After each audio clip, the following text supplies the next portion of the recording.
Hello family जय जगन्नाथ। एटा थिला ओडिया पवित्र कार्तिक मासर प्रथम दिन जो दिन कि मते महाप्रभु को दर्शन करिवार सुजोग मिलिथिला।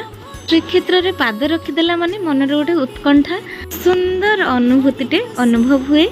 एटा सतना नै निहाती कहिबे। दर्शन कर सारी बड़दाण्डे आम टे बुलाबुली करूँ तो मुझे भाविली आपण किसी क्लिप नहीं जी तो आपण मैंने भी पतितपावन को दर्शन करूँ।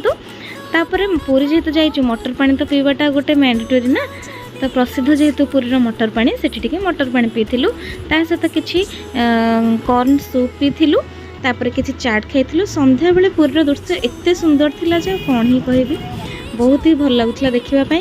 तापर टे बुलाबुली कर सारी रिक्शा रे आमे बाहर आसीलु बस स्टैंड को, कहीं समय हो जाता। आपको भल लगे तेज कमेंट्स रे जय जगन्नाथ लिखिदेवे। Thanks for watching, love you all.